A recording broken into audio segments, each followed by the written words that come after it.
Welcome to the Solemn Vanguard channel. Today it's kind of a different video. I wanted to talk about why Luard is such an amazingly fun deck to build. Now we're not talking about being the most amazing, strongest deck. We're talking about how interesting it is to actually try and make a build for a given meta. Now I do want to shout out both Benjamin Taver and Luma, who I've spoken to quite a bit about Luard. And so basically how the conversation went is how my list was totally different from Luma, who also played in Cardiff and also did well. And so despite our lists being so damn different, both decks worked really well for us. Now as you know or don't know, our team did end up taking first place in Cardiff, so it worked. And so by now you should also know my list. If you don't know my list, you should go check that out on my channel. I do think I share quite some interesting stuff there. But so this video is not about my list. This video is about all the other lists one could actually make for Luard. And there are just so many options. It's just amazing. Now, Premium is known for having insane deck diversity because you are able to go very far. You have many years of cards at your disposal. But Luard is just the next level for the simple reason that they can tutor so many things. So if in another deck you want to see a specific card reliably, you need to run them at 4 or 3 depending on how much your deck draws. Luard doesn't. Luard could tech literally anything that's a grade 1 or a 5k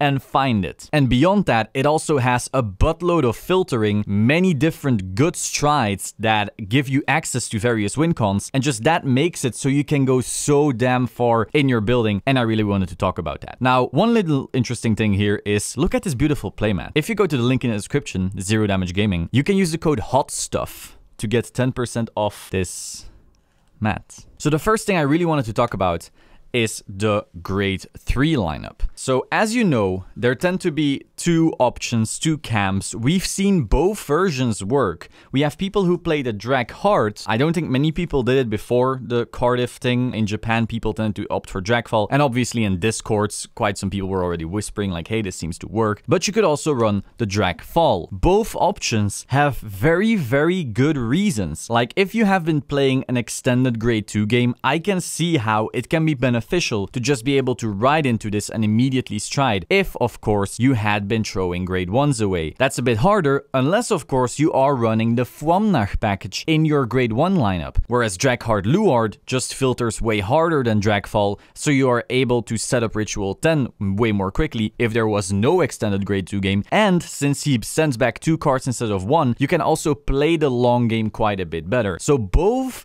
have really good reasons for them, and that already changes the whole deck basically, because you can run 2 boss monsters which are both Luard, which both give you access to the entire archetype, yet run very differently. Now I do have to say, I will quickly grab a binder which will probably show you some interesting things. I won't be going through my whole list because, you know, we've done that video already. Ooh, beautiful dragon shield, wow. And so what I like to do is have a binder of a clan that I'm building, and in said binder I put all the cards I own of which I think they could be viable at some point. Now that doesn't mean they have to be great cards by themselves. Also there's a few collection cards in here, but overall most of it is stuff I think could be viable. They don't have to be great right now, but they could be like, that is a card I need to put in the back of my mind because I could see that doing well in situation X, Y, or Z. And Luard is one of the decks that has a bunch of these. On this first page, we obviously have the Dark Veil. We already run it, but maybe one day we want to run even more. Maybe we start getting heals to hand more reliably. Maybe we need to start guarding way bigger stuff. We also have an extra plot maker. Maybe we start seeing way more itchy and we still have the more heals to hand. A Carnivore if we are gonna be damage denied for some reason. We have our extra Diablos. Like, there's quite some cards here, but overall the Stride package isn't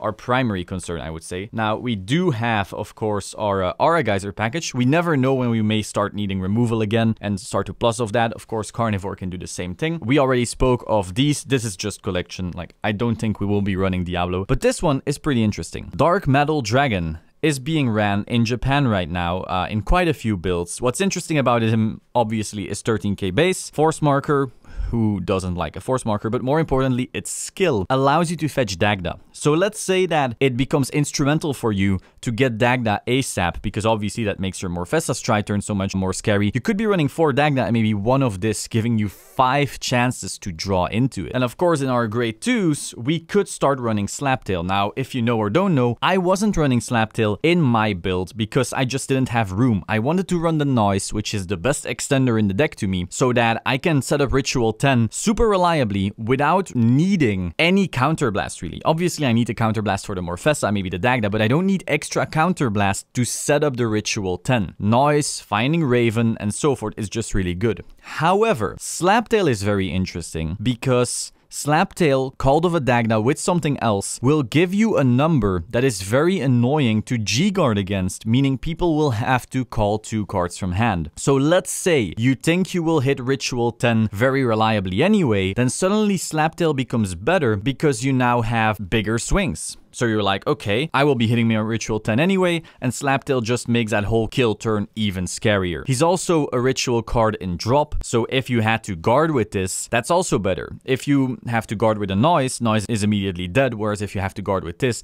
he's better. So again, depends on, do you think you're gonna see some kind of aggro meta maybe? And if so, maybe Fodla is suddenly a bunch better as well, because Fodla finds you 2 cards, which can be a Raven, a Belial, something like that, and so that's an amazing extender.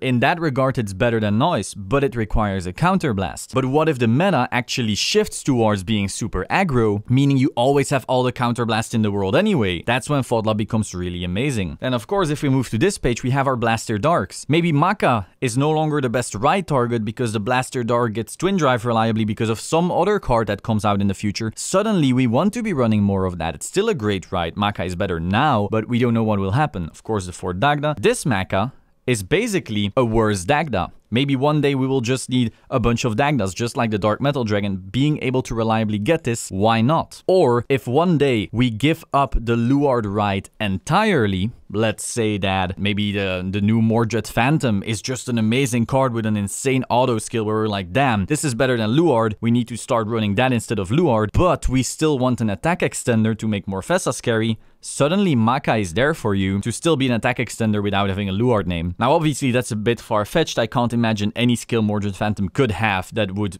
bring us to go that far, but still, it's something in the back of my mind. Then we have this Morfessa right here, the old one, the grade 2. Just like Slaptail, it also counts towards your ritual count in the drop zone, but it also has another skill that people are forgetting about, and I think you need to have played quite a bit of Luard to really see the potential value in this. Essentially, when it hits, you get to fetch a grade 1 from deck and call it to R. Now, that may sound like just a worse Dagda because it's an on-hit. However, if you consider the attack patterns you're usually going for, it starts to become a bit more interesting. So you swing with Morfessa on your Morfessa turn. It's pretty funny. The first swing people will usually take because that is 2 damage, and in that 2 damage they may find a double defensive trigger and shut down your turn completely, or maybe 1 defensive trigger and just make everything else way easier to guard. So people always take those first 2 damage. Just they take it and then they hope they can survive the rest. But by having this card be your first swing, you swing with this rear and after that Dagda and so forth, they don't want to let this hit. Because if they let this hit, you now get an extra grade 1 to field. So either they guard this, meaning they don't have defensives yet to guard the next thing, or they let this hit, giving you 1 extra attack. So that's just something extra I was considering, and there aren't really many clans where you can go that far with considerations. Obviously, like I said, this is really what Premium is about. You just have so many cards that you have access to, there are so many interactions and combos you can do, but I really think Luard especially shines, and that is also why so many builds we see in Japan topping, in the West topping, being so wildly different. Now we also have 2 Cursed Lancer. I tried this out at one point, reason being that I like to use my main to find the Swordbreaker, but then I would run out of counterblast, so if someone would ride up against me and then swing at the rear, I would now have no counterblast face up to do my Morfessa, meaning I just gave up First Stride for free. By using a Cursed Lancer, I could use set Counterblast from Swordbreaker to thin through the deck, whilst simultaneously adding one ritual to the drop zone, getting my CC, and this being a gigantic beatstick. And obviously he's also a 10k, so he's not the worst ride either. So I was considering my one of Blaster Dark. Is it going to be the Blaster Dark or is it going to be the Cursed Lancer? In the end, I did go for the Blaster Dark, but it was an option in my mind, and it's still an option in my mind. Depending on how certain things shift, this guy may suddenly be back in the deck. He's also very good on Ultima. We've already went over this in a deck profile, I think in November or December or something like that. But once again, just so many options. Now we also have Ganon. This card was in the deck for a very short while, essentially because Grade 2 gaming was important. And guess what? Right now, Grade 2 gaming is important. So he lets you discard a ritual Grade 1 and then just start filtering hard. Now, obviously, in the current iteration of the deck, we run the Ezras and we run the Dailad, at least I do, and so that is 6 targets. That is not enough, I would say, to warrant this. However, let's say we started running the Fwamnach again, because we want those higher numbers with Fwamnach and Slaptail, because for some reason we believe that, hey, we can hit Ritual 10 very easily anyway. Well, then maybe this card start having value again. Maybe this improves your Grade 2 game to a point where you can play it better than some other decks, giving you a better matchup in the meta overall. Then we also have the Revenger Bloodmaster, which was a very interesting tech when we were being damage denied by various decks. Just being able to get a draw of Nemain, get some damage, we really didn't care. Because again, like Gizen and LK were damage denying anyway, so might as well take our damage and then get some draws of it, get our cool pieces, maybe call a Cursed Lancer over it. Those were plays we could do. We also have the old school Nemain. Now, since it shares a name with the Grade 1 Nemain, I don't think we will be running this. Also, look at this art. I really like the art. And like Nemain's art is one of the best things ever. But this is basically like a Ganon, but worse because it has lower power, but it doesn't actually require more ritual pieces. So I am holding on to this. You never know when some random card just starts making sense for the meta. But right now, I don't see it having value. The Grade 1 Nemain is just way too good. Now, on the next page, we've been talking about it a bit already. We have the Fwamnachs, obviously. Maybe we want to be able to filter with this card. If we have a ritual on board, which we can have if we run the Slaptail and the Vicro and just all those ritual cards, then we can use this to start fetching for pieces. It's also a very big beat stick, so calling it off Dagda gives us quite some stronger plays, some stronger numbers. So it is an option. Also, the art is really amazing. Damn, I really love how in Luard you have many like blues and pinks, and those just together looks really, really good. We also have Abyssal Owl. I don't see this card really being that good unless we get a Grade 3 that is so good in the deck that we can reliably run more than 4 Grade 3. So maybe we draw the other Grade 3 that's actually good on rear, something like a Dark Metal Dragon. Call this in the early game and then ditch set 3 for a Luard. Overall, I don't think it's very valuable right now, but it is an option and may become valuable at some point. Now, we also have Javelin right here. Again, if we start going into a very aggro meta, like super aggro, like a lot of Neo-Nectar or something, I can see this card becoming valuable again. It could be that, hey, Swordbreaker is only a 5k, we may run 1 to find off the main, but we do want stronger pieces that also draw for Counterblast, then this card is here. We also have the old Swordbreaker here, which is basically like a Dailad, but maybe Dailad 7k isn't good for us. Maybe we're like, hey, we want to be able to swing under something on turn 1. We want that 6k that the Swordbreaker has, and beyond that, it has the same skill as Dailad. That's an option once again. I also have these Stride Folders here. Again, I don't think we will be running this unless we find a Grade 3 that's better than Luard, so that we warrant it like replacing it, but I doubt it. For now, it's still in here, you never know. We also have some more Grade 1s. I don't see this becoming all too valuable unless we get some insane blaster card Grade 3, which then makes it, I don't know, valuable to discard this. I'm not sure. I don't think we'll see play in this one. This is basically a worse Fodla, but then on Grade 1. So maybe we don't have room for Fodla in the Grade 2 slots, but maybe we do in the Grade 1 slots. Nightmare Painter, I don't know, I think I ran it at 1 in the previous format because it made sense, but now we don't really go into Drag Abyss that often anymore because Morfessa is better, generally, not always. We also have some more V crits. That's another interesting thing. The current iteration of the deck runs a lot of G triggers, which makes it weak to aggro and rush, which makes it weaker to something like Neo-Nectar. But what if the meta becomes very centered around that? Maybe we can cut some of those G stands and start running more of these V crits, give us a bit more of an aggro push, while simultaneously also making us slightly more defensive. Sure, our Morfessa turn would suffer because we wouldn't find stands as easily on a Dagda, but at least we do have that better early game. There's no point in making our whole build work on Morfessa if we no longer reach it. So again, depending on how the meta shifts, this deck can also shift. We have some draw triggers here. You know, Luard draws quite a bit already, but you never know. Maybe one day we'll just require those pieces and maybe we'll win anyway without... I don't know, I could really see this happening. Like, generally, I don't really care about hitting crits on a Morfessa turn. So maybe we could start cutting the crits for some draws, give us a slightly better survival against aggro, while simultaneously having pieces to then go for Morfessa more easily. Maybe the solution eventually will be to cut something like a Noise for a Slaptail, and then cut the crit from the Premium Collection, add some of these, and suddenly we're slightly better against aggro and slightly worse at comboing. We have our Judge Bow. Again, maybe the Mordred Phantom will just be that good. We have some counter charge heals if one day for some reason the resources start becoming more important than the aggro decks out there. We have this stand that's also really amazing because the other stand, Craftine, doesn't go back to the deck, but this one does. So maybe we no longer need the filtering from Craftine and we instead need the stand stacking from this card, kind of like Raven does already. We have some draw PGs. At one point, I actually considered cutting Ezra's entirely so I could run more grade 1 pieces that were actually useful for both hitting Ritual 10 and also being able to push, like being a better call target like Fomnach. The issue with that, however, is that sending Ezra's back to the deck is a way to reliably push Dagda targets back into deck. So that's why I didn't end up doing it. I also liked to trigger a Belial or a Craftine of it. So Ezra's skill is more like an extender of our combos rather than a PG, which is why I didn't replace them. However, it was a thought in the back of my mind. It was a possibility, and so it's best to just have those options. And again, Luard is just...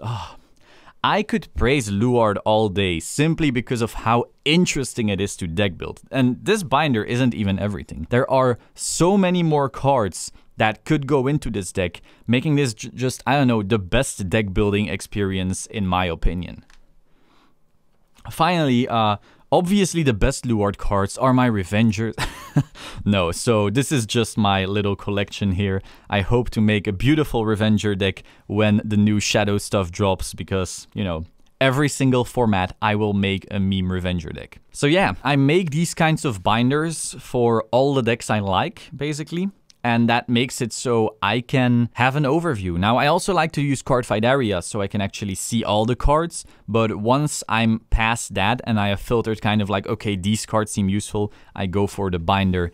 And then I am able to, you know, start building. That was basically it. I know this was kind of a bit of a different video, but I really just wanted to talk about this. Sometimes I just like to ramble about stuff I find interesting. And Luard is just really a deck that I loved to build.